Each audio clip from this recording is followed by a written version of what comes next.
When Alex and I got married, we didn't have a wedding. We just went to the city hall and signed the papers.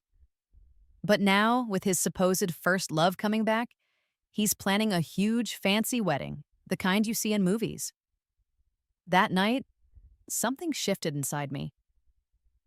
I put the divorce papers I'd prepared on the table, packed my things, and left. The next day, when I landed, my phone was blowing up with missed calls and messages from Alex. One of them said, "Someone's getting married tomorrow, but the bride ran away." Then another one. "That's me, I'm going crazy. Where are you?" I've been married to Alex for 5 years. But if you count the times we've actually seen each other, it's only a few times a year for a couple of weeks at a time. And even during those short visits, most of our time was spent in bed. Alex is the typical powerful CEO you read about. He's incredibly wealthy, runs a huge company, and is always busy with deals. I'm still not sure how he manages to stay in such good shape. He looks amazing in a suit, and his glasses just make him look even more handsome. In public, he's calm and collected, but at home, he's a different person. I guess he needs to let off steam after being so serious all day. This was his second visit of the year. I was a nervous wreck waiting for him to come back from his business trip. My hands were shaking as I helped him pack his suitcase. He was just lying on the couch and asked, "Are you excited for me to leave?" "Yes. No, I'll miss you," I stammered, trying to fix what I said. "I just wanted to help since we don't get to see each other much." He finally looked up at me, his shadow covering me. "There are a lot of things you can do for me, but packing isn't one of them." There was a look in his eyes that I recognized, and I almost felt weak in the knees. Luckily, the doorbell rang. Whoever it was, I was grateful. It turned out to be Eleanor, Alex's mother. She was dressed in expensive clothes and jewelry, looking very elegant. She's a beautiful woman, and it's easy to see where Alex gets his good looks. Even if she hadn't shown up and saved me from that awkward moment, I would still treat her with respect. She's Alex's mother, and he's the one who provides for me. Our marriage has never been ordinary. We met and got married within 24 hours. I was in a really bad place with no home and no money. Alex found me and said, "Marry me. You'll have a place to live, food to eat, and money to spend. I'm not home much."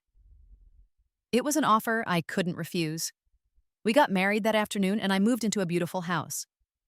The next day, he left for 6 months and gave me a credit card with no spending limit. At first, it felt like a dream. It took me a while to get used to the luxury. When he did come back from his trips, I tried to be a good wife. Even though it was always physically exhausting, I told myself I was getting everything I ever wanted, so I put up with it. Our relationship felt more like a business arrangement than a marriage. But Eleanor didn't know that. She thought her son must have married me for love, so she accepted me. Whenever Alex was away, Eleanor would visit. She would bring me expensive health supplements or just check in to see how we were doing, as if she was worried I might leave him.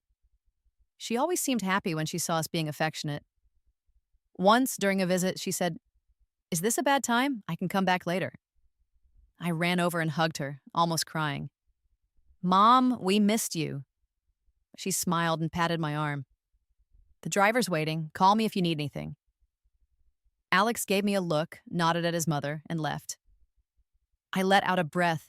The moment he was gone, I felt exhausted and leaned on Eleanor for support. She noticed and smiled. "Looks like Alex's gym time is paying off. Your marriage seems healthy."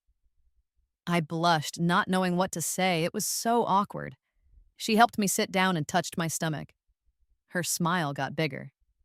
"This looks a little rounder. Let's get a scan at the hospital." "No, Mom," I said quickly. "I'm not pregnant. I just gained some weight." Her smile faded a bit. "I'm not the kind of mother-in-law who pressures you to have kids. I'm open-minded. But you and Alex have been married for 5 years. You're healthy. Maybe it's time." Then she sighed. "If you had a child, you wouldn't leave Alex. And I would worry less." It's usually the person with less power in a relationship who uses a child to keep their partner. Doesn't she see how much of a catch her son is? Why would she be afraid of me leaving him? This mother and son always made me feel like I was some kind of treasure they were afraid of losing. But I know I'm not. I'm broken. My family, my life, myself. I once had a chance to be great, but it was taken from me. A week after Alex left, I got a message from my sister, Chloe, who I hadn't spoken to in a long time. Mia, have you seen the news? She wrote, sending me a bunch of links. The headlines were all about Alex and a famous actress being seen together on a plane and at a hotel. I just replied with, oh. Chloe wasn't happy with that and sent a bunch of voice messages, but I didn't listen to them. I only answered my phone when my mother called. Mia, how can you be so selfish? She yelled. Your sister is in a wheelchair and she still worries about you. You should be grateful. She was supposed to be the one to marry into a rich family, and here you are, living a life of luxury and never showing any appreciation. Her words brought back all the painful memories. Chloe and I are 3 years apart, but my mother always liked her more. Chloe got everything she wanted while I got her old things. My father was the only one who noticed me. He saw me looking at a pair of ballet shoes once and fought with my mother to let me take dance lessons. Ballet became my whole world. It was the one thing I was better at than Chloe. She tried to take lessons too, but she wasn't any good. For once, I felt proud. I thought if I got good enough, my mother might love me as much as she loved Chloe.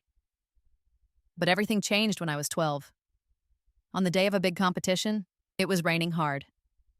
Our car got hit by a truck. My dad, who was driving, died instantly. Chloe survived, but she lost her legs.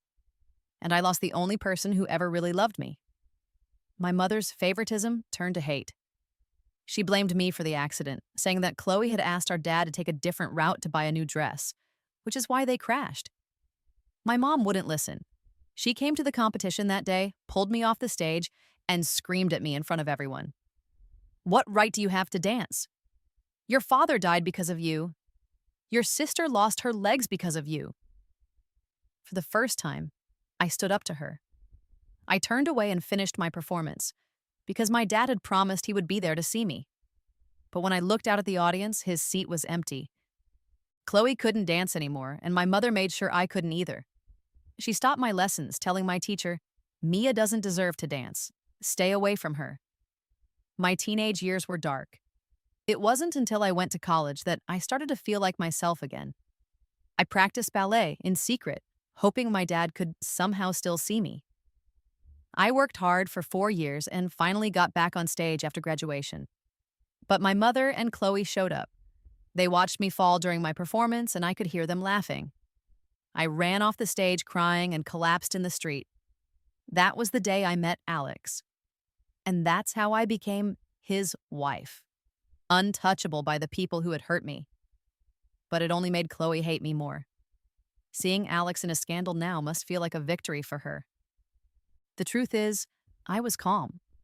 I had been married to Alex for 5 years and had a comfortable life because of him. I was always ready for the day it might end. The rumors continued, and his company didn't say anything. Then they announced that the actress in the scandal would be the face of their new product. I was sitting there eating pork knuckle and watching the news about him when he walked in. He leaned against the door, amused. Your husband is in a scandal and you seem to be enjoying it. I froze, wiped my hands and mouth, and smiled. I'm heartbroken, can't you tell? I joked. Whether you want me to take care of her or just leave, I'm fine with it. I'm not ungrateful. I've had a good life for a while now. His expression was hard to read. He took off his jacket and walked over to me. He pulled me into his arms and started kissing my neck. I was surprised. She's just a spokesperson for the product launch, he whispered. The scandal was for publicity. I've never even met her alone. I was about to ask him to explain more, but he kissed me again. As he carried me to the bed, I realized my time as his wife wasn't over yet. That night, he was more talkative than usual. He whispered in my ear, Mia, let's have a baby. I was never completely obedient to Alex, especially about having children. I acted like I was going along with it, but I was secretly taking birth control pills. It wasn't that I didn't want kids, but I knew my situation. I was always prepared for the day he might ask me to leave, and I wanted to be able to walk away without any attachments. If I had a child, I knew I would never be able to leave them. I couldn't stand the thought of my child growing up in a broken home or being mistreated by a stepmother. One time, I found an old photo of his first love, Isabel, on his bookshelf. She was tall and confident. She had grown up with Alex, but left to study art abroad right before we met. I always had a feeling she would come back. A woman like her wouldn't leave a man like Alex for good. And when she returned, I would be the one to leave. They were a perfect match. Someone as proud as Isabel would never raise another woman's child. I had to think about the future for myself and for any child I might have. The sound of the shower stopped. I quickly hid the magazine and the pillbox under the covers. "Honey, that was fast," I called out. Alex came out of the bathroom and gave me a sharp look. "Are you saying you weren't satisfied?" Seeing the look in his eyes, I regretted my words. After almost an hour of intimacy, I was exhausted. If that was fast, I didn't know what slow was. No, I meant the shower," I explained quickly. "You finished so fast. Now it's my turn." I rushed into the bathroom, but he followed me in. He didn't look passionate this time. He looked angry. He turned off the water and stood over me. "Mia, do you really not want to have my child?" In his hand was the pillbox I thought I had hidden. "If I said they were vitamins, would you believe me?" I asked, trying to sound innocent. But he wasn't fooled. He looked at me for a long time, then threw the pillbox aside and walked out. After that, Alex stayed in the country but rarely came home. We were in a silent fight. I was living in his house, so I tried not to make things worse. I thought about apologizing, but that afternoon, he came home unexpectedly with a large designer box. Inside was a white dress that looked like a ballet costume. My heart skipped a beat. I had forgotten that he could easily find out everything about my past. Was this his way of punishing me? But his expression was calm. "There's a party for the product launch," he said. "It's to clear up the rumors. I need you to be there." I realized he wasn't the type for subtle revenge. He was direct. He already knew I was at my lowest point when we met, and he still chose me. Seeing me hesitate, he said, "I think this dress suits you. If you don't like it, I can have them bring other options." I quickly took the dress and smiled. "I love it. You have great taste." He nodded. I also had matching shoes picked out. After the bodyguard left, Alex watched me change. Even after 5 years of marriage, I still blushed under his gaze. The moment I touched the gown, old memories came back. Wearing a ballet dress always made me feel graceful. As a CEO's wife, I had to look good at these events. This dress gave me the confidence I needed. It was white with silver sequins, an elegant V-neck, and a layered tulle skirt. With the sparkling heels, I felt beautiful. I stood taller and looked at myself in the mirror, striking a dancer's pose without thinking. Alex's eyes darkened as he watched me. "It suits you perfectly," he said in a low voice. "You really do have good taste, honey," I replied. And just like that, our Cold War ended. If it weren't for the party, I doubt he would have let me out of bed. At the gala, I arrived with Alex, who looked handsome in a tuxedo. We were the center of attention. I could hear people whispering about me, saying I was plain and must have tricked him into marriage. The whispers made my skin crawl. Alex took my hand and rubbed my wedding ring, which somehow calmed me down. The company spokesperson gave us a polite nod from across the room, which seemed to quiet the rumors. Just then, Alex's assistant came over. "I need to go greet someone," Alex said softly. "Find a quiet place to rest. I'll come get you." He walked away, looking as distant and beautiful as ever. Eleanor appeared and patted my shoulder. "I know you don't like these events," she said warmly. "Your mother and sister said they'd keep you company." I smiled politely. But soon, the two people who had caused me so much pain were walking toward me. I hadn't seen them in 5 years. They were dressed in expensive clothes, clearly supported by Eleanor. Strangely, I felt calm. "Well, look at you, little sister," Chloe sneered, "all high and mighty. But have you heard? Isabel is coming back. You're just a temporary replacement." She scoffed. "And you're wearing a ballet dress to a fancy party. Don't tell me you still think you can dance." I looked at her empty pant legs and just smirked. Her smile vanished. My mother stepped closer.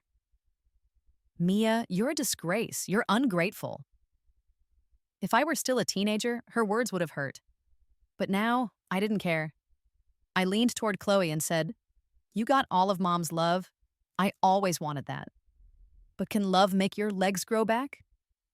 My words hit her hard. She lunged at me, but I stepped back. "'Cause a scene and you'll be thrown out," I said quietly, then walked away. But as I walked away, a sharp pain shot through my stomach. Out of sight, I curled up in pain, just like the day I met Alex. When my emotions get too intense, the stomach pain always comes back. My friend Olivia, who is a doctor, once told me it was all in my head. She was in my dance class and saw how my family treated me. She's my only real friend. "Mia," she once told me, "don't push yourself. If it gets too much, call me." My hands were shaking as I sent her our secret code. 111. Within seconds, my phone rang. "Mia, where are you? I'm coming to get you," Olivia said. Her kind voice made me cry. "I'm at the company gala," I stammered. Before I could finish, a hand took the phone from me. "I'll take care of her," Alex said calmly. "I'll call you when she's better." Then he hung up and carried me through the crowded room.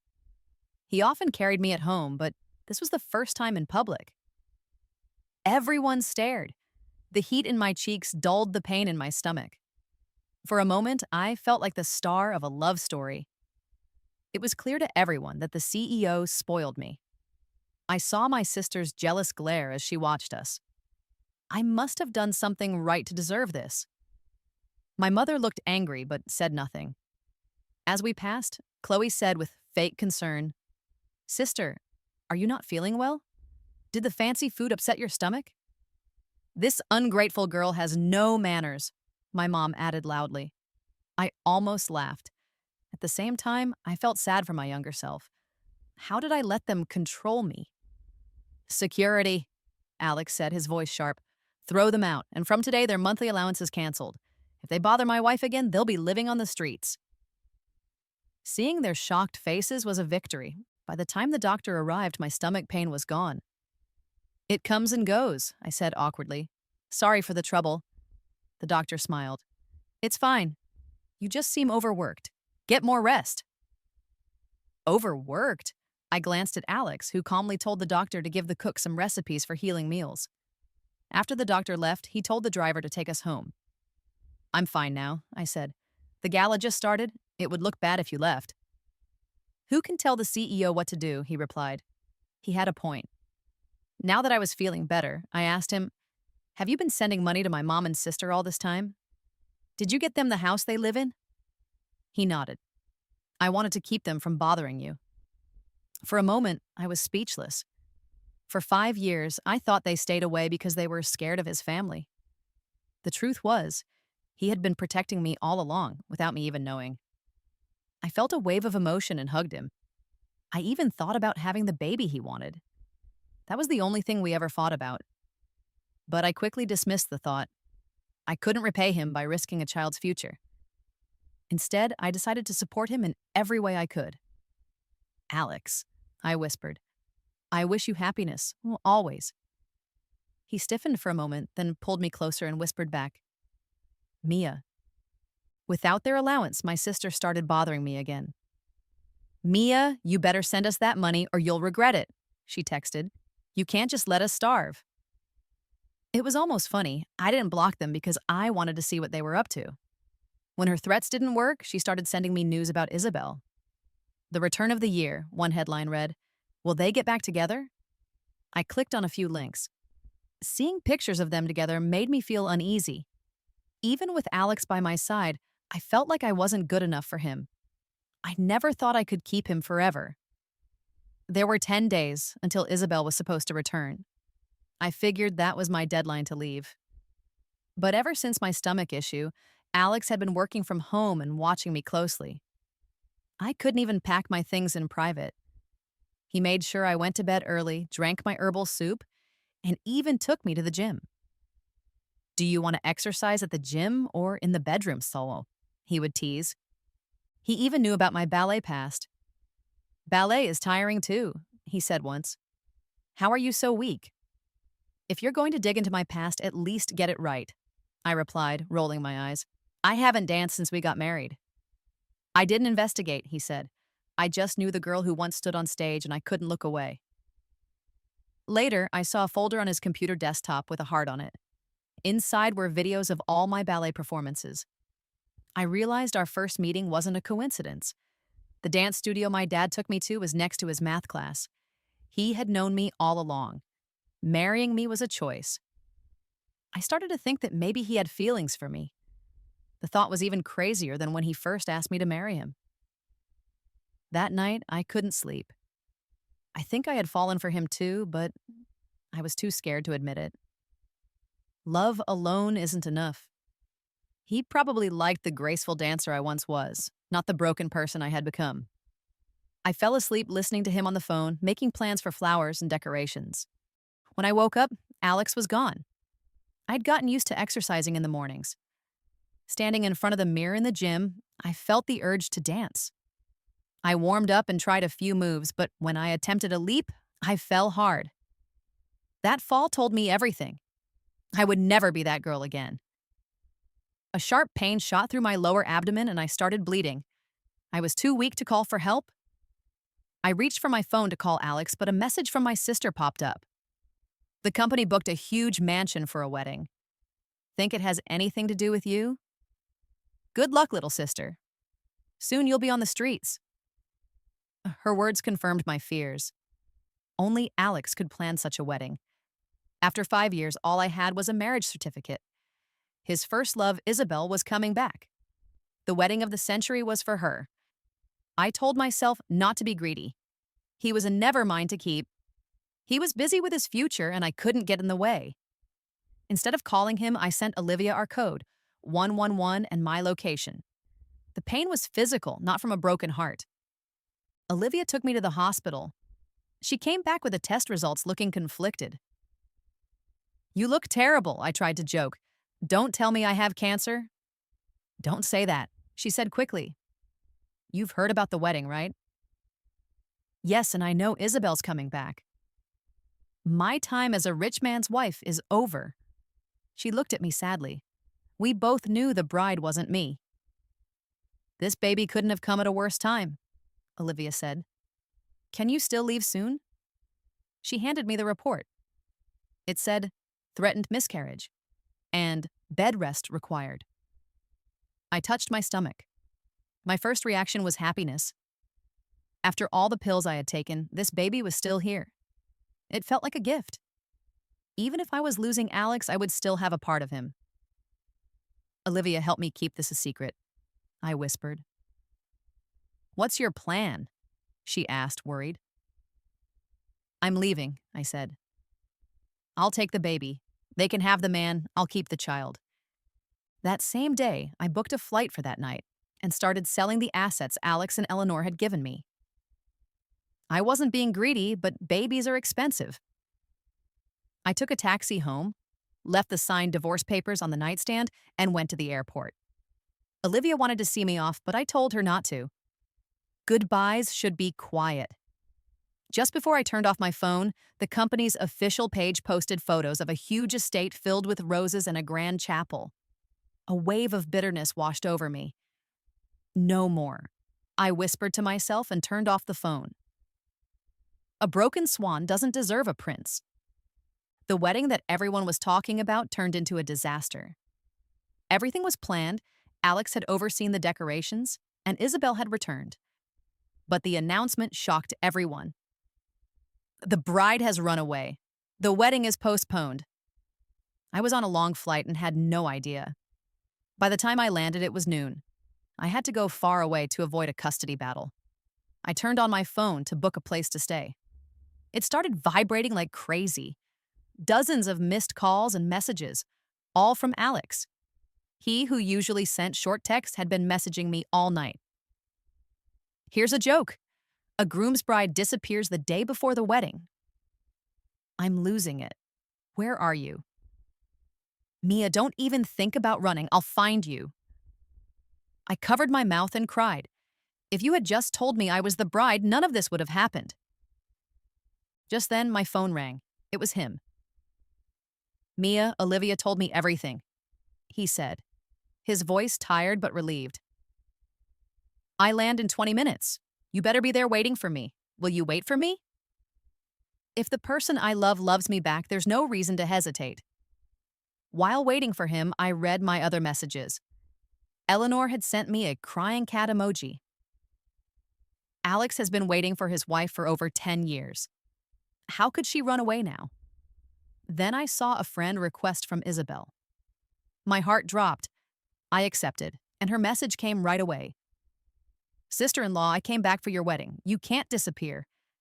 I told him to confess his feelings long ago. He finally got the girl of his dreams, and now she's run away. Please give him another chance. He really loves you. Wait, what? It felt like a fairy tale. Alex liked me for a long time, and Isabel was actually on my side. I was dizzy with questions, but they were all filled with warmth and hope. Then Olivia called. Mia, I swear I didn't mean to tell him, but he went crazy. He was going to turn the world upside down to find you. I laughed. We had all been wrong. I was the bride. What is there to wonder about? Olivia continued. You two are meant to be. I never told you how much you loved him because I was afraid you couldn't handle losing him. But now I know he loves you just as much. I'm so happy for you.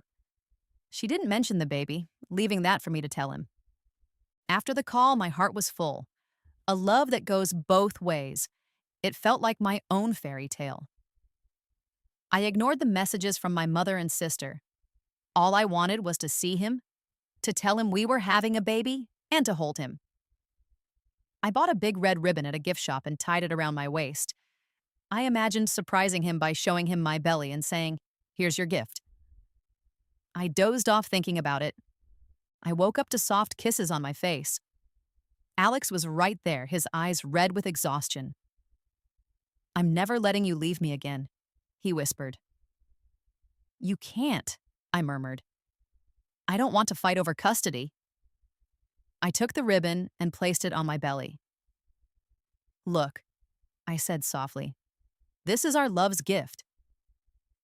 You're pregnant? He asked, stunned. When I nodded, he bent down and kissed my stomach over and over, his voice trembling. Good, baby, he whispered. You came at the perfect time. Now your mom will never leave me. From Alex, I learned the truth. The ballerina he saw as a teenager became the love of his life. Back then, he wasn't the confident man he was now. His father had cheated and left, so he took his mother's last name. He grew up with money, but also a lot of pressure. He saw me at my best and my worst. He wanted to protect me, but was just a teenager himself. When he finally had the power, he searched for me. Are you sure you want me? I asked. I can't dance anymore. All I do is eat and be lazy. He held me close. If I wanted a dancer, I could find one, but I don't want just anyone. I want you. He loved my strength, my compromises, and everything about me. A week later, we had our wedding. It was small and quiet, with only close friends and family. My mother and sister tried to get in, but they were stopped at the gate. Nicole screamed, "She's my sister!" Why can't I be there? My mother cried, "Mia, I was wrong. How can you turn your back on us?" Oh, her tears meant nothing. I would never forgive them. If it weren't for them, I wouldn't have lost my father or my dream. But life found another path for me. I could teach ballet, passing on my dream to others. As our car drove past, I tossed them a card. You'll get a monthly alimony. If you're not happy, sue me. My lawyer's waiting. Don't show up again. They trembled with anger but said nothing. Inside the mansion, Alex walked towards me down the long red carpet. The chandeliers sparkled, but not as brightly as his eyes. Eleanor took his hand and placed it in mine. Mia, she said, I'm your mother now, too. If Alex ever makes you unhappy, come to me. Isabel stood nearby with her girlfriend, smiling. The couple I was rooting for is finally together, she said happily. Olivia nodded, beaming. Mia, promise me you'll be happy forever. Surrounded by love, I thought I saw my father in the distance, smiling and waving. The past was full of shadows, but the future was bright.